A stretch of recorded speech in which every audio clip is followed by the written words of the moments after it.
Okay, the question today, can this £99 pedal match up to its bigger brother, the pedal that has become my favourite probably in recent time, the Vemuram Shanks ODS-1, which costs around £370 or £80, so over 3.5 times the price. Can they compare?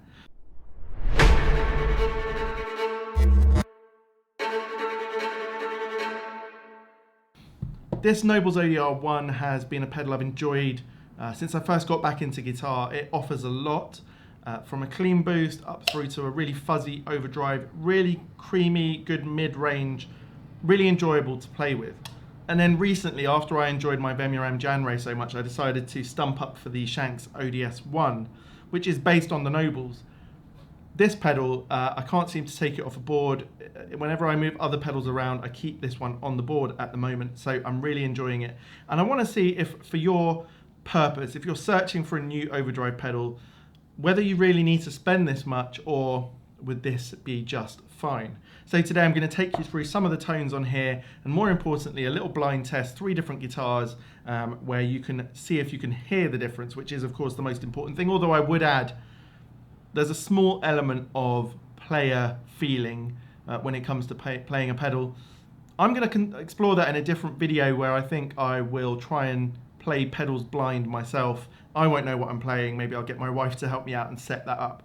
So we're going to start today. I want to quickly show you an interesting feature that both these pedals have, which is an ability to cut the bass. In the Nobels, there's a switch inside the battery compartment. You go down inside and you turn off or reduce the bass massively. That's basically just an on and off switch. And with the Shanks, you've got this screw on the back, which is quite annoying because I've lost the screwdriver and I have to use other screwdrivers. Could have been a knob, I think. But you can control the bass over quite a large range. So I want to show you the bass on full and the bass in the middle on this one. And the way the microphones have worked today, I haven't got room mics on or anything. I haven't been able to capture the bass as loud as it is in the room. The feeling is a massive thud of bass. So rather than show you the Nobels and the Shanks, you're going to have to take my word for it that they both suffer from this sort of thuddy low end that can be quite difficult in a small space. But I'm going to show you what I managed to capture on the Shanks. Let's hear it now.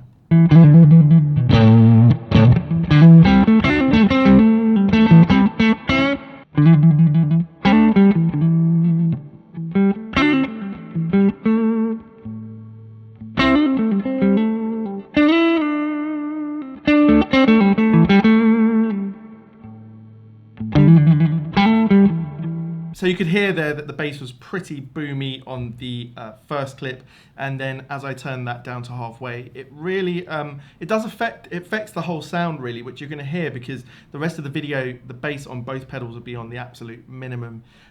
It's, for me, a slight weakness of the Nobels that you don't have any control to sort of leave the bass in the middle, because it seems to fill in the whole tone as well, and it's a little bit sort of waspier without that bass on, but really with it on it's just a bit too much. So with the Vemuram you could set the bass to 1/4 or 1/2 or whatever you like with the screw, but they're going to be off for the rest of the video. So let's get to the first clip. I'm going to be using my Bloomfield drive and my broadcaster for the first part of this video to show you the pedals with higher volume, lower gain, somewhere in the middle, and then higher gain, lower volume to hear what the difference is.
So I think this is a really nice way to use these pedals, not using the gain too much, but just sort of boosting everything. They're not fully transparent boosts, so they do have their own sort of flavor to them, and I think that's part of the reason I really like using them as a boost. You know, they give you a little bit more. The one thing that's made it difficult to make this video, and I struggled in the past with this, is because the Nobels level control is just less powerful than the Vemuram. The Vemuram can go much louder in general.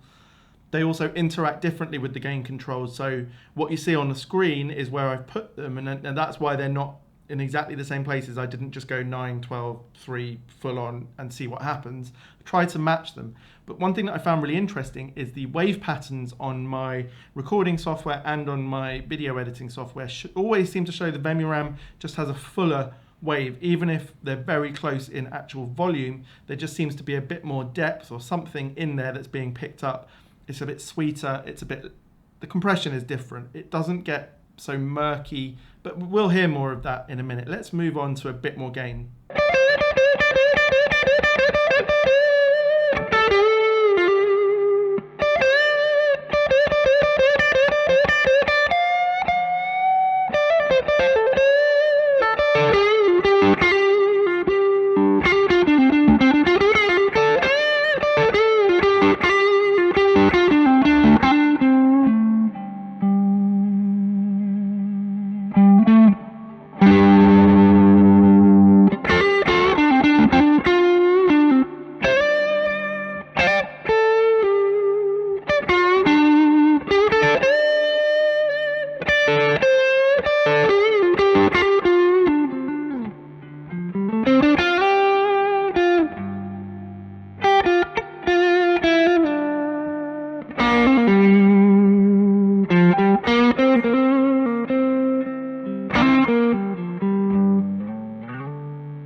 So it's a lot of fun with that sort of setting. Decent amount of sustain and sort of roundedness to the notes, especially with the Vemuram. Listening back, I found that a sweeter tone, a bit more depth to it, a little bit more transparent as well. The Nobels is one of those pedals you definitely know you're playing a pedal when you play it. Doesn't have quite as organic of a tone, even though I'm hesitant to really use that word in this context, but I'd say this is where they start to diverge a little bit more when you start to use the gain more. Maybe we'll hear in the next clip that the compression starts to change a little bit between the two. So let's hear what that sounds like.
It's at this point that I definitely start to find the Shanks a little bit more pleasing. To be honest, for me, the guitar sounds more like itself when I'm playing with the Vemuram than when I'm playing with the Nobles. Now, we start to bring in the price factor here, and clearly they're going to be diminishing returns with a 360, 80 pound single overdrive pedal. But I haven't even shown you everything because, as I said, I don't want this video to get too bloated. If you use the sustain control on the back as well, you can change this into more of a beast, you know, more of those sort of 80s lead tones. Using the bass control on the back, I could fill in this tone even more, and all of that control gives you so many different possibilities with the Vemuram. It's something that can take the place of a Jan Ray type pedal on my board in terms of being a transparent tube sounding boost when I use it at low gain, and when I use it at higher gain I get that real chewy, wonderful, organic sounding overdrive that I really want. So I think that test shows more than the other two even, that the Shanks inherently just has a more beautiful sound to it. I would still be interested in playing the two and not knowing which I was playing, because I tend to think that the player's opinion as they play makes up about 10 or 20% at least of what the pedal difference is, but it's hard to get that across to you. Okay, right now is time to put my money where my mouth is and see what you guys think of this in a blind test. Is there really that much of a difference? Now, I've tried to set the pedals closely. I mean, as I've said before, they're not exactly the same pedal, even though the Shanks is based on the Nobles, so hopefully they do have their own character. That's the reason why you might spend that much more. Now, I'm going to put the settings up on the screen for this test. You're going to see what the settings of the two pedals are. And in this clip I'm using a Paul Reed Smith DGT, so that's a humbucker guitar, and I've put pedal A, pedal B. Once it's finished I will put the result on the screen, and then I've got two more blind tests after that. So try and think as you go along whether you can figure out which one is which. I'll give you about 5 seconds after the end of the second pedal clip before I put the result on the screen, and then we'll move on to the next test.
Okay, this time we're going to be using a Strat with pretty hot pickups, and in this case the drive is reasonably low and the level higher. Again, I've tried to get them close enough, especially in volume terms, so let's see if you can figure this one out.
Okay, in this case, I'm going to be using my Gibson ES345, the Marcus King signature guitar, and I've set it up to have a reasonable amount of gain. I think that works really well with this type of guitar, and Marcus King uses quite a lot of gain as well. So again, you've seen the settings up on the screen, and I wonder how you're doing so far. Let me know down in the comments as well. Did you manage to guess? Was there that much of a difference? And let's hear this last clip, and then we'll hear my final thoughts on these pedals.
Okay, so I hope you found those little blind tests quite useful, and they were another way to show you how these pedals sound with different guitars in different sort of settings. So it was just an extension of the sort of review or demo anyway. But what do I really think? I've been thinking about this one for a long time, because to me this is one of the best flavors of overdrive, and I think it's one that everyone should at least try. So if it doesn't jump out at you as being something you absolutely need, then that might be reason number one to go for the Nobles. At £100-ish, it's actually a really brilliant pedal. I think it's a step above other pedals I've tried at similar price points, even going a little bit above that. So it really punches above its weight. That's why I keep coming back to this sort of sound as well. I think it's just a really versatile, usable, easy going sound, if that makes sense. It's very easy on the ears as the gain goes up. It doesn't get too mushy. And with this version now that has the bass control in it, really useful in smaller rooms. So I guess the question is, why would you get the Shanks if the Nobles is so good?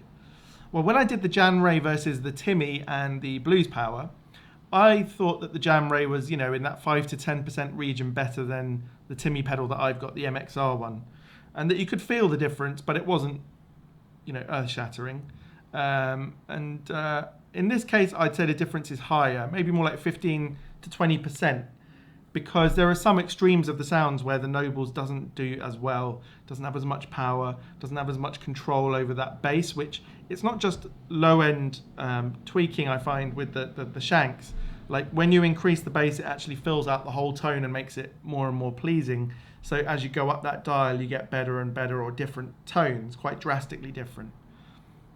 And I just think for that reason, if money is not a big issue, or if you're looking for a pedal that is possibly, the one, at least for the next few years for your playing, splashing out if you get the chance on this Vemuram, I'd say it's totally worth it.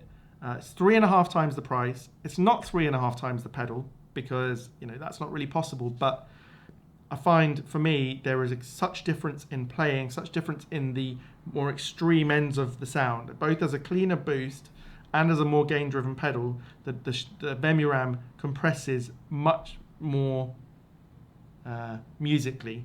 It doesn't mush as much, and it's just really impressive in the room. It works at low volumes really well. I took it away recently on my holidays when I could only play really quietly with a small amp, and the Vemuram was on all the time. It was fantastic.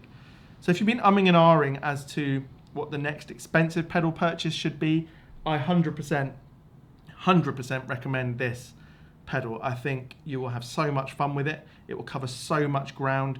You may stop looking. In fact, this has become a problem for me running a channel that is about guitar gear and pedals, because since I bought this, I haven't really felt like buying any other overdrive pedal. What would be the point? Now I'm sure I can force myself at some point soon to buy something else, but this is my favorite current overdrive pedal, and it's just fantastic. So if you're able to get it, if you're able to save up for it, or if you've been looking for that big purchase that's going to drastically affect your sound, this is fantastic. On the other hand, if you can't afford it, or you're not sure that it's the sound that's for you, this is still a great addition to your whole collection of pedals. It will work really well, and in isolation, as with in a lot of cases of this, you won't necessarily think, oh, I should have a better pedal. This will work really, really well. So yeah, I think that's that. I think if you can afford it, the Vemuram in this case is totally worth it. You know, people are going to argue over the value of a pedal. Can it possibly be so expensive? In my mind, it just is what it is. I doubt you'll find many second-hand Shanks, but if you do find one at any sort of reduced price, I would go for it. Okay, well, I hope this has been interesting and useful.